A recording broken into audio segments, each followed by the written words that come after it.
This is the Bloomberg Business of Sports show, where we explore the big money issues in the world of sports. I'm Michael Barr. I'm Scarlet. And I'm Damian Sassower. Coming up on the show, we take a look at the changing media rights environment with Horizon Sports and Experiences founder and co-CEO David Levy. The NBA doesn't control the marketplace controls itself. We know that. It's all about supply and demand.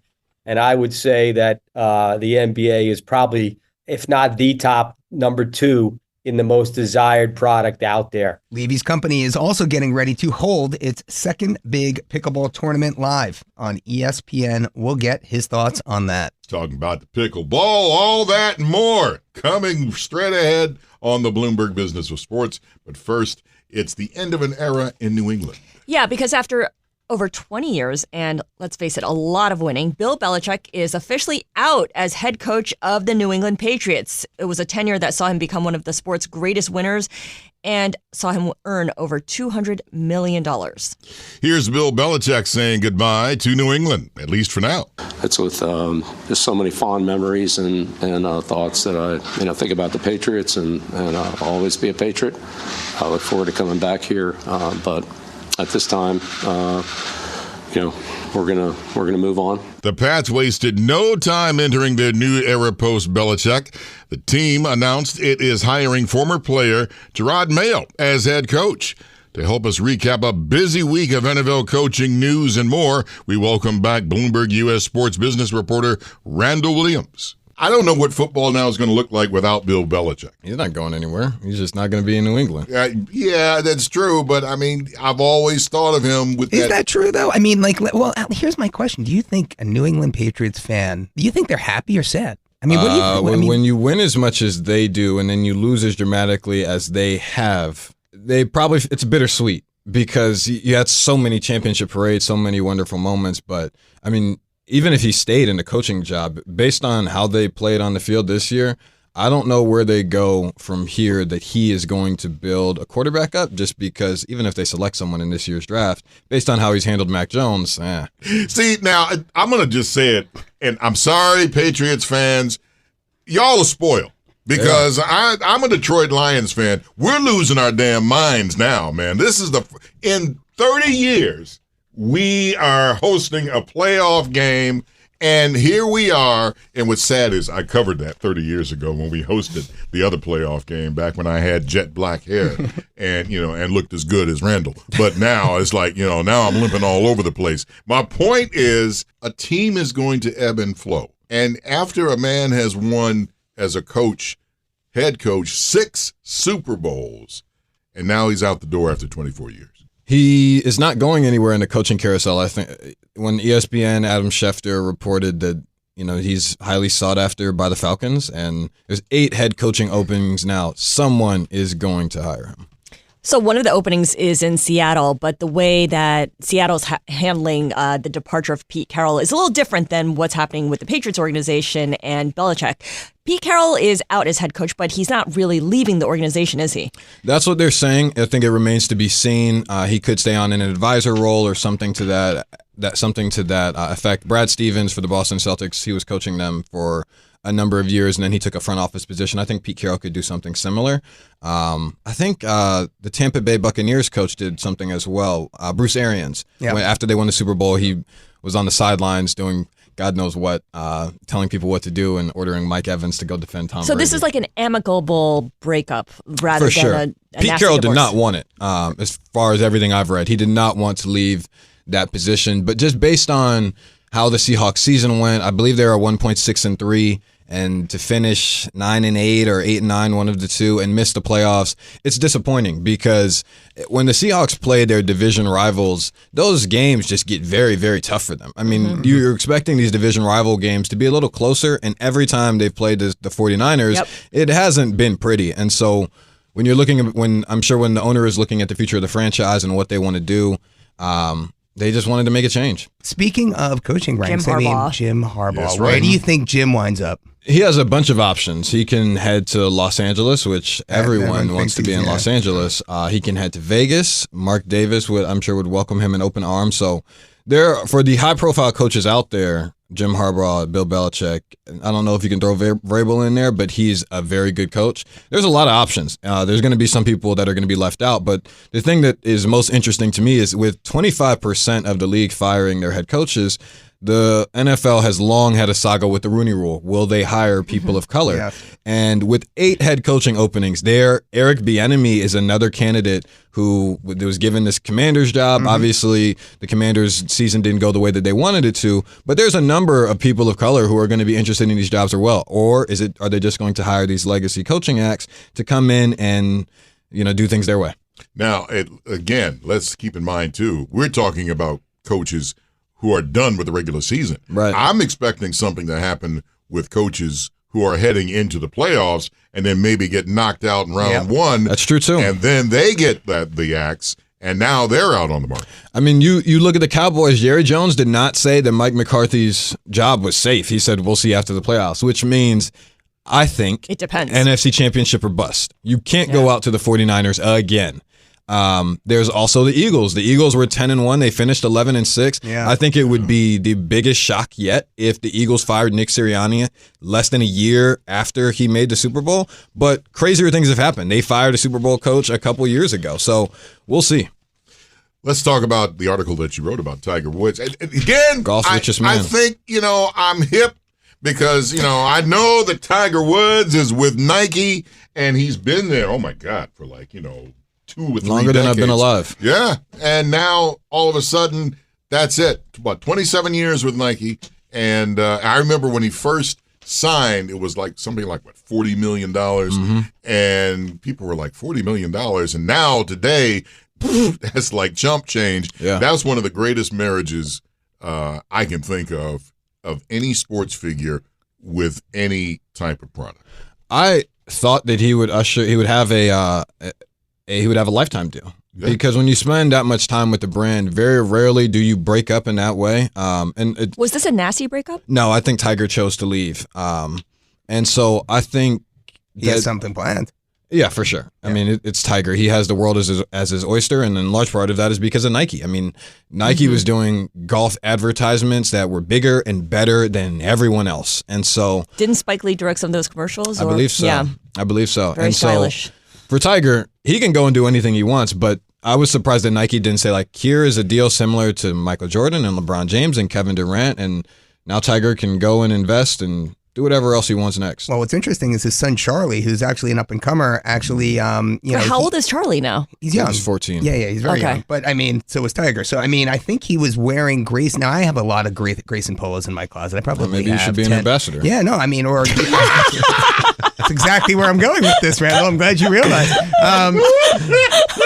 Where do we think Tiger Woods is going to go to next? I'm thinking out loud there about the big brands on, for example, Uniqlo. Who went to Uniqlo? I can't remember. Sorry, I can't get over that. Roger Federer. I'm going to keep talking through this while they're laughing. Randall, where do you think Tiger could be going? Is he ever going to see a deal and the money he saw from Nike before? Potential. There's a lot of brands out there who can cut him a check that would be in equity. When you're as big as him, you can throw a dart at the wall or throw a dart at a spinning globe and it's going to make money. Just because it's like, oh my gosh, this new Tiger Woods product.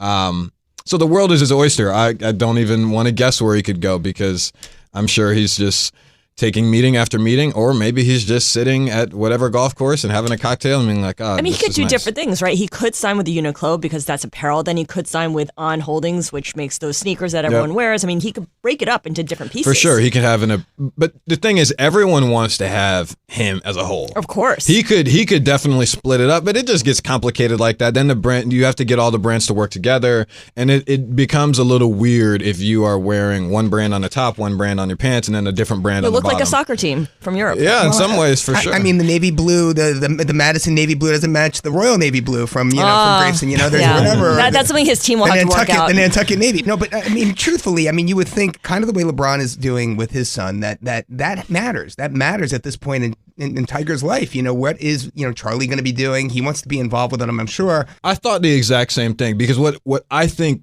could happen with Nike and LeBron is that LeBron said something interesting about Luka Doncic when he was coming out of the draft, and he said he wanted to sign him as the first LeBron brand sponsor. Well, if Luka, who is incredible is Right. not going to be him, then who could be him? I don't think it's going to be Wemby because Wemby's already with Nike. It's probably going to be Bronny and Bryce right after. That's right. So why didn't a similar thing happen with Tiger Woods and Nike? Bloomberg US Sports business reporter Randall Williams, you are the man. Thank you so much for joining us. Thank you for having me as always. Up next on the show, we zero in on one NFL owner who made big changes coming out of the season and how his lack of success on the field might be impacting his bottom line. That is straight ahead on the Bloomberg Business of Sports from Bloomberg Radio. This is the Bloomberg Business of Sports show, where we explore the big money issues in the world of sports. I'm Michael Barr for Scarlet Fu and Damian Sassower. David Tepper is founder of Appaloosa Management, a $17 billion hedge fund. Yeah, but for our purposes, he's also the owner of the NFL's Carolina Panthers, who, let's face it, have not been doing too well lately. That's right, Scarlet. The Panthers just finished up their 6th straight losing season, and that's even after picking their quarterback of the future last year in Bryce Young. And now, the losing on the field and some of Tepper's reactions to it could be costing Tepper money off the field. To take us through all that, we welcome Bloomberg News editor Tom Maloney. Tom, welcome to the Bloomberg Business of Sports. Thank you very much. Let's just say David Tepper is a passionate man, and maybe he shouldn't have had a drink this particular day when video showed him apparently, and I'm couching the words, throwing a drink towards fans. And now the league says that's going to cost you at least $300,000. $300,000 sounds like a lot of money, but I think we need to put that in context. For somebody who was worth the equivalent of that for somebody worth $500,000 would be a fine of about $8.56. So it is pocket change for David Tepper. Well, Mike, I think we have to clarify that he threw a drink on Jacksonville Jaguar fans, and he's the owner of the Carolina Panthers. Because I think if he threw it on a Panthers fan, maybe this wouldn't be such a big deal. But Tom, over to you. I mean, let's be really clear here. Who is David Tepper? Yeah, sure. So he is the founder of Appaloosa Management, which is a hedge fund which has about $17 billion under management. Is that all? It's been around for a long time. He started the hedge fund in 1993. So it's one of the oldest hedge funds that's out there. At this point, it's mostly just managing Tepper's own money. He's, around 90% of it is insider money. So there's not a lot of external investors anymore. It's a lot of money, but it's a relatively small operation. It has about 23 employees, so it's not like it's not a Citadel, it's not a Point72. It's one of the smaller hedge funds that's out there. It's one of the smaller hedge funds out there, but he's been doing really well. He's made some really, really good investment decisions lately. That's right. This year, the fund was up 20%. One of the bets that we know about from public filings is he went big into tech stocks around the middle of the year. And as we know, they had a great year on the back of all of this momentum around AI, on the back of falling interest rates as well. So he was early to that bet. And, he, as I said, the fund is up around 20%. So financially, a great year for him. And he made about $2 billion personally. Well, he's had his ups and downs in terms of performance, right? I mean, he is not the most. I guess they've had a volatile return stream. What can you say? But let's go back. Let's go back to the '90s. I mean, David Tepper started at Goldman Sachs. I think he left to start his own hedge fund in '93. I joined Goldman in 1997, so I just missed my window there, unfortunately. But Appaloosa has been around since forever, right? And so this is a guy I think famously used to have an interesting piece of equipment on his desk. He used to be a very intimidating fellow, and it seems like that intimidation doesn't seem to be working here in the NFL. I wonder if you could take us through a little bit about what has been brandied about him in terms of his ownership and his involvement in the team. Well, look, I think you can look at his record and kind of it speaks for itself a little bit. They're on the 6th head coach at the Panthers. So he's been churning through coaches, 3 of them fired mid-season. And I think he's just not necessarily the most patient of people. They've just gotten rid of their general manager as well. So one thing you could say about him is he puts his money where his mouth is. They made a big bet at the start of this season to get Bryce Young. They traded away a bunch of draft picks as well as one of their best players. That didn't work out at all. Whether it's Young is not going to be their quarterback or whether he just didn't have the pieces in place to support him, that trade has been a bust. but it was a gutsy trade, and a lot of people kind of applauded him for it at the time. But it certainly hasn't worked out. Let me put it in perspective historically. Yes, teams ebb and flow, and yes, this is not a good period for the Panthers. But I'm going to bring up some history. I'm going to bring up the 1976-77 Tampa Bay Buccaneers. Oh, and they didn't win not boo of a game. Their head coach, John McKay, to me, had the best line ever said in football when they asked him. The reporter said, well, what do you think about your team's execution? And McKay comes back, yes, I'm all for it.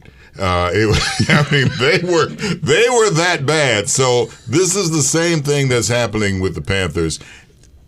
One day they could change it, and Tepper seems the kind of guy where, hey, I want to put some money into it and make a heck of a team. Well, Michael, also, I mean, this mold, the David Tepper mold, is akin to what we're seeing, with former finance types like Josh Harris, Stevie Cohen with the Mets. Very involved, very passionate. There's one owner I can think of who I think is trying to sell the Dallas Mavericks. So I mean, there's a lot of very passionate owners out there. I mean, Scarlet, take your point. I mean, what's to expect if this is the future and people don't have really the staying power, or they really want to kind of enforce their will on a team?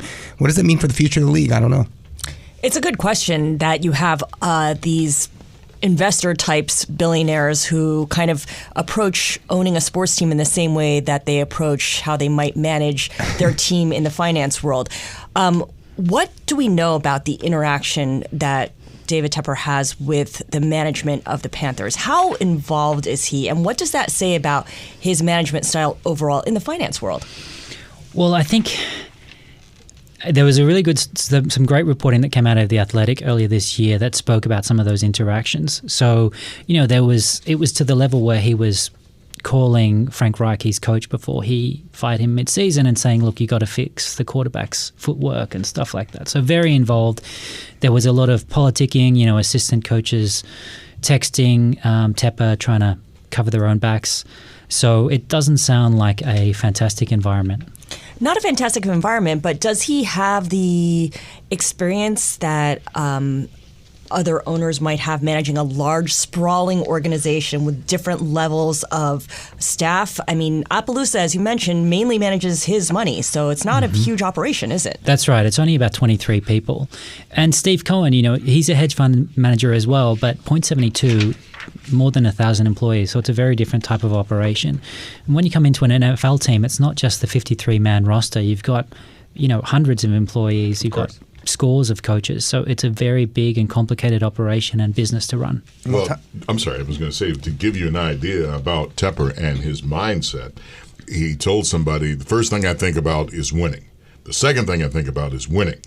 Yeah, look, one thing hedge fund managers are known for is getting in and out of positions quickly. If something isn't working out, you dump it. And that's not necessarily the way that you want to employ people, run a football team. Sometimes you got to show patience, and that's not something that we've seen at the Panthers so far. Well, Michael, I mean, one last thing we also haven't really had a chance to get to is his interactions with Rock Hill, with the community in Carolina. He had agreed to do a real estate, I think, some sort of development deal there, and he's backed out of it since for whatever reason. And it's left a bad taste in a lot of locals' mouths, obviously, and fans are getting frustrated. I mean, if you've watched some of those Carolina Panthers games, admittedly, they didn't have a very good team. I mean, I don't remember, ever seeing a stadium look that empty. I'm not even kidding you. It was really poor. So, he's got his work cut out for him, I'm sure, right, Michael? Oh, my goodness. And you're right. I was looking at one game, and there was pretty much not anybody. There were a lot of seats disguised as fans in several of those games. Probably the opposing team's fans. Yeah. It was David Tepper. I'm hoping that, you turn it around. I do root for an owner, so. Sir, thank you so much. Tom Maloney, our Bloomberg News editor, and you are very kind to come in and join us. Thanks again. My pleasure. Up next on the show, we talk with Horizon Sports and Experiences founder and co-CEO David Levy. You are listening to the Bloomberg Business of Sports from Bloomberg Radio around the world.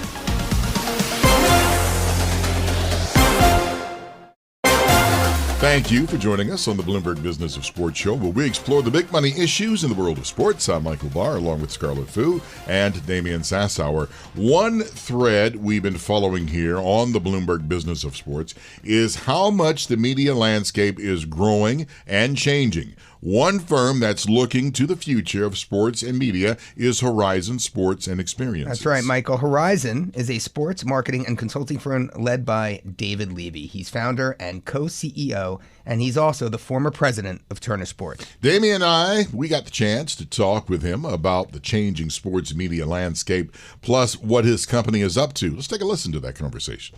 So, David, I mean, you are the co-CEO of Horizon Sports and Experiences, but prior to that, obviously, you were president of Turner. You were elected to the Broadcasting and Cable Hall of Fame, your Sports Business Journal, most influential executives. You see his Emmy there in the shot, folks? and the question, we have is a big story has been running on Bloomberg this week about the NBA rights that are going to go on the block this year. I think the number, if I'm not mistaken, was $24 billion with Walt Disney and Warner Brothers Discovery, 2 deals about 10 years ago. Talk to us about what 7 years ago. 7 years ago, I did that deal. Oh my God! So talk to us. What are we expecting this time around? Listen, the NBA doesn't control the marketplace. The marketplace controls itself. We know that. It's all about supply and demand. And I would say that the NBA is probably, if not the top, number 2 in the most desired product out there, meaning from a demand standpoint. Younger audiences, high ratings, big brand names as far as team brands as well as individual athlete brands, global in nature. I mean, the NBA is probably, other than soccer, the largest global sport on our planet. Or basketball, I should say, on our planet. And those brands travel into market by market. So I would say that this property is going to be pursued in a very, very big way. I think the incumbents will somehow maintain some relationship with the NBA, meaning I think both Warner Brothers Discovery and ESPN will have the NBA not just on their cable channels, but I also think they'll have extended into their streaming services, both on ESPN Plus and Max. And then I think there'll be incremental partners, meaning additional. And I think that's, the jury's out on who that may be. Is it going to be 1? Is it going to be 2? I think we've all heard, Amazon certainly has been circling the hoop. Alphabet. I mean, they're all circling. They're all circling the hoop. I think, our friends over at Comcast NBC have a lot of interest as well. Why wouldn't you? Why wouldn't you have interest in one of the most global, if not the global sport other than soccer in the world? And the brand names and pop culture and what it means and the audience and so forth. So I think it's going to be highly pursued. I think it's going to be a lot of money. And I think the NBA has done a terrific job. I think their in-season tournament, by the way, is going to be carved out and probably sold as a separate package as well. Yeah, and that makes sense. Yeah. And I think what Adam did, to be honest with you, and I'm sure there's a bunch of other people other than Adam within the NBA that came up with all these ideas, but, I loved, you may not like the court as far as what it looked like when they had those in-season tournament games, but from a television perspective and a fan perspective, you knew it was a different game. You knew that game was, that's an in-season tournament game. So it stood out.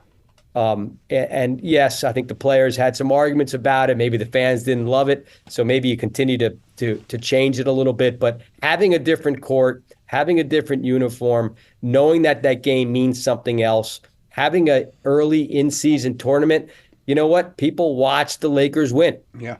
People care. And I think I think the players, LeBron, okay, he makes a lot of money, but the 6th, 7th, 8th, 9th, 10th, 11th, 12th man on the bench, that's a lot of money to them. And I think, when you play on a team, you want to make sure you support everyone on your team. And so I saw everybody play hard for these games. So, I'm excited to see how this plays out. I think it starts playing out in April, May, and June of this coming year, and I think you're going to see some real increases of what the existing packages were. Well, it's nice to see the Lakers can win something, eh, Michael? Oh, see, you know what? I'm just gonna come out and say it. I thought when pickleball first came out, oh, this is cute. This would be a little fad, and this and that, and this will go. No, this thing has grown big time, and now it's like I might have to learn how to play pickleball. You might have to. Yes. Come on, it's happening. Yeah, it is. Tell me about it. It's like I'm going to start it with the generic question: how the popularity has grown before we get into how you guys are connected with the upcoming tournament. Yeah, well, the popularity has been growing like a weed. It's probably, and it's been already stated and documented, it's the fastest growing sport right now in the U.S. There's close to 40 million people playing this sport, and we at HS&E was trying to figure out a way how to get in.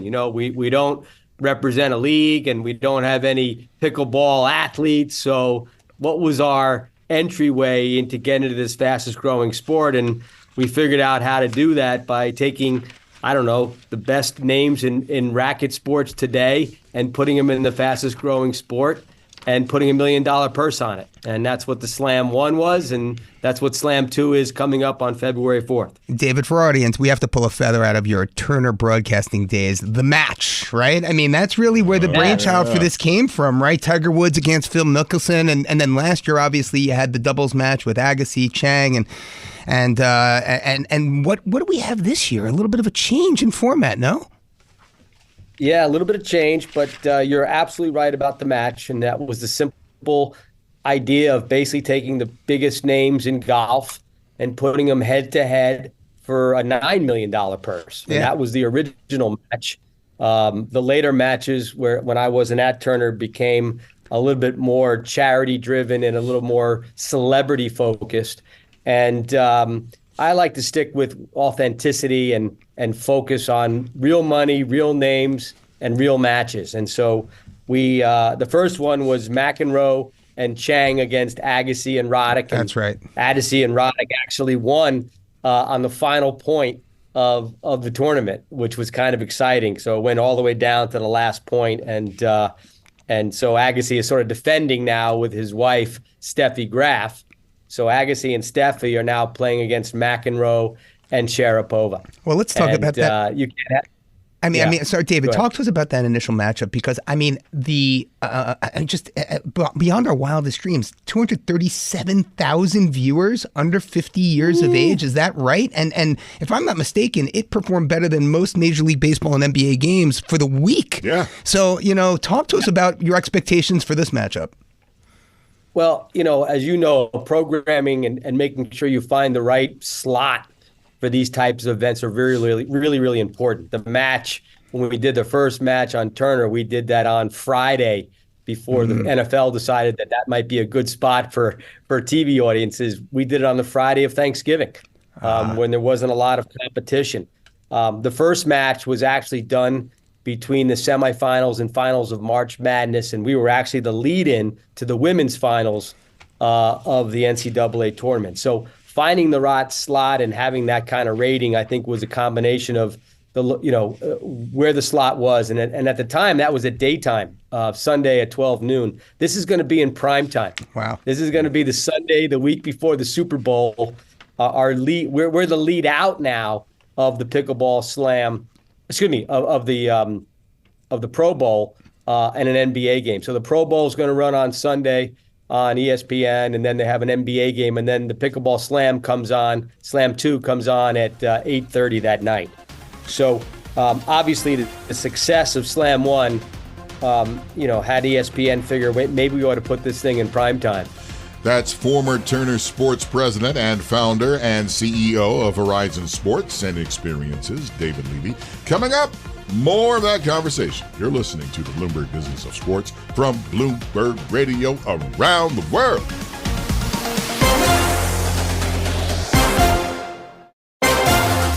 This is the Bloomberg Business of Sports show, where we explore the big money issues in the world of sports. I'm Michael Barr, along with Scarlet and Damian Sassower. We're listening to a conversation Damian and I had with David Levy. He is the founder and co-CEO of Horizon Sports and Experiences and former Turner Sports president. Let's dive back into that conversation. You're talking about stars in tennis that have moved over to a brand new racket sport that are endured and loved by a lot of people out there, and I think you're going to get one heck of an audience. Yeah, I do too, and I think ESPN does as well. I mean, here's what's really exciting. We sold out Slam 1 from a ticket perspective, so just having people attend is pretty exciting, and I think these legends of racket sports and they love the fans. And when the fans are cheering, and this was a competitive Slam 1, I didn't know whether these guys were going to play as hard as they did and wanted as badly as they did, but the crowd got into it and they got into it. And I think that's what attracted the audience as well on TV, is that they saw the competitiveness. These guys are all competitors. They didn't win slams because they did it half-ass. Yeah. They did it because they want to win. And that's what I'm seeing right now. We know that all of them have been practicing. We actually, one of the new twists this year is that we actually brought in some coaches. We actually have two, what I would call playing coaches. Jack Sock, who is an ex-tennis, who just joined the Major League Pickleball. He's now going to become a professional pickleball player, is teaming up with, he's on the Agassi Steph side. And James Blake, who actually owns a pickleball team, is going to be playing on the McEnroe Sharapova side. So a little added twist to this year, and a little coaching, because I think these people really want to win. And we're bringing a little element of the professional pickleball side into this as well. Guys, you know why I am a huge fan of Steffi Graf, and you all remember this at this moment. She's playing in a tournament, and as she's preparing to get ready for the serve, someone shouts out from the crowd, "Marry me!" And then Steffi Graf shouts back, "How much money do you have?" She won me over right there. Well, I'll say this, Michael Barr and David, let's take a step back here, because it's more than just, obviously the marketing and the sponsorship consulting and everything that you bring to Horizon Sports and Entertainment, which is a company that you created just less than 2 years ago. I want to talk about the experience of this event. The experiential activation, or so to speak, is one of your pillars there. Talk to us about what somebody in attendance can expect. They're at the Hard Rock in Hollywood, Florida. They walk in. What's that experience going to be like? Well, first of all, this is a weekend experience. Kind of like, you want to create not just experience for 1 2.5 hour event. You want to kind of create experience for the weekend. So we start off with an amateur event that we're hosting on Friday and Saturday with a $25,000 purse. But what's unique and different, because there's tons of amateur pickleball events, right? What makes this different is not only does the amateur win a substantial amount of money, but they also get a chance to play against the stars. So each of the two winners of the amateur event actually get to play against Agassi and Steffi and McEnroe. Wow. And that's cool. And Sharapova. So that's unique. And what's cool about that is it's on a street. We're doing it we actually returned over a public parking lot, and are going to lay down 15 pickleball courts. Oh wow! In the Miami area, and then this match against the stars is like having what's the park up in New York where the basketball players kind of just show up sometimes. Right. And right down in the village, Yeah, Rutgers Park, right? This is the same kind of experience. I mean, these guys are going to be sitting playing in a pickleball match in a public, parking lot. So, last year we did it in a park. Had thousands of people show up to watch the Saturday finals against, them to play against the Legends. So that's Friday and Saturday. Then on Saturday night, there's a what I would call an interview interview with the stars, kind of like a panel discussion of, their history and why they're here and so forth and so on. And then it leads into a blackjack event at the Hard Rock on Saturday night with all the VIPs. And then on Sunday is the actual event, Sunday night, and that's where it kicks off. And excited to have that kind of whole weekend. So it's going to be at the Hard Rock Live Auditorium, which holds about 4,500 people in the auditorium. Wow. And here you are, you're going to have it live on ESPN, 8:30 on Sunday night, Feb 4th. You said blackjack tournament, and my ears perked up like a German shepherd. Can you describe more about this tournament, this blackjack tournament? So it's not really a tournament. It's really a way for VIPs and sponsors. We have a tremendous sponsor list, that have come into the event, State Farm and Bright House and Franklin, and I'm sure I'm missing a bunch of great advertisers, but they're all bringing down some of their key sponsors and CMOs, and it's a way for them to interact with the stars. Roddick is actually going to be one of the announcers for the event, so we're going to have him in there as well. So it's a way to basically play a little blackjack, have a little fun, get to meet the talent kind of event. Well, David, talk to us for sponsors. Talk to us a little bit about pickleball, because I know, there's a pickleball league that's up and coming. I know there's been a lot of talk about LeBron James getting the rights to the New York pickleball team and all this crazy stuff. I mean, how does this kind of interplay with that? Are you involved at all with that pickleball league? Is this something that in the future, perhaps, you see, your company doing more on the pickleball front with? I mean, I'm just curious to hear your thoughts about the sport itself and what the future lies in hold. Yeah, well, those are great questions. I don't know where our company may or may not fit. I've somehow become the pickleball king just because of this event, and people think I'm an expert in pickleball, which I'm not. What I am an expert in trying to figure out is working with the fastest growing sport and trying to find an event that has authenticity, which is, the opportunity to actually win $1 million, play for $1 million, and put the best names in racket sports in the fastest growing sport. Pickleball, listen, there's no doubt it's growing. There's no doubt the participation. There's no doubt the love of people that do play it. Whether it's a television event, whether it could actually be a league, still to be determined. Right. But you certainly have brand names who are on the cap tables on a lot of these franchises. You have the Gary Vaynerchuks. You have the Mark Cubans of the world. You have a lot of big names that seem to be wanting to get a part of this because it is growing so fast. And I do believe it's here to stay. I don't think anybody's going to give up on it. Padel is another sport that's growing. It's very, very popular over in Europe and Spain and in Latin America. It hasn't really hit the States yet, but it's also going to be, I think, a very strong growing sport. It's a little bit more expensive to put a padel court in than a pickleball court, but I do believe that's also growing. So racket sports in general, listen, everybody's getting healthier. Doctors are loving this sport because I'm hearing a lot of injuries are happening. So a lot of old men are twisting knees and things of that nature, but and hamstrings and things. But popping calves. You're preaching to the choir here. Yeah. I do believe it's here to stay. I do believe professional pickleball is going to have a role somewhere because the sport is growing and it is athletic and there is competition. The reason why I think it's growing so fast in the public space is because it's easy to pick up. If you have hand-eye coordination, you could have a pretty competitive game with somebody that's really maybe not a great pickleball player if he has good hand-eye coordination. You can't do that in tennis. Like if you're a bad tennis player and you're a really good tennis player, you're not going to have a very good experience.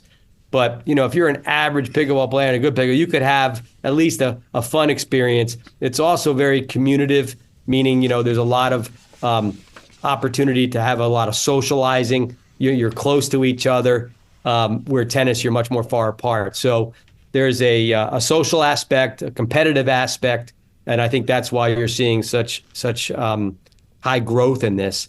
And, what this event is, everybody loves these brand names. Everybody wants to see them back on the court. McEnroe, as you saw in Slam 1, was angry. Yeah.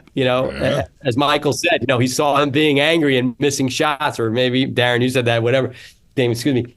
So I think this is going to be a very hopefully watched event, and hopefully we'll see great numbers as we did in Slam 1. I know we're running out of time, but you mentioned something when we were talking about the blackjack tournament, about sponsors coming in, and you guys are picking up more sponsors with this tournament for the pickleball tournament, and it's growing and growing. Where do you see the sponsorship growing from this? Oh, I think just up. I mean, everything starts at some place, right? And then it has to grow from there. I think you're going to see, I bet you, and let's find out if I'm right. I bet you're going to see ads in the Super Bowl that have pickleball in it. I don't know who, I don't know what. No one knows the Super Bowl ads. They're all kind of secretive. But, if you start watching TV right now and you're seeing some of the major brands, I see car companies using pickleball in their ads, and I see insurance companies using pickleball. It's going to be part of pop culture, and it's going to be part of, ads in the future. So I think advertisers are starting to understand there's a large audience, and I think it's a easy way to get yourself into a new fan base. David Levy, you are the man, founder and co-CEO, Horizon Sports and Experiences, behind Slam 2, and it is probably going to be one of the most talked about pickleball tournaments of the year. Thank you so much for joining us on the Bloomberg Business of Sports. We really do appreciate it. Thank you both. Appreciate it. This is the Bloomberg Business of Sports show, and we are here each and every week at the same time. I'm Michael Barr for Scarlet and Damian Sassower. Tune in again next week for the latest on the stories moving big old money in the world of sports. You're listening to Bloomberg Business of Sports from Bloomberg Radio around the world.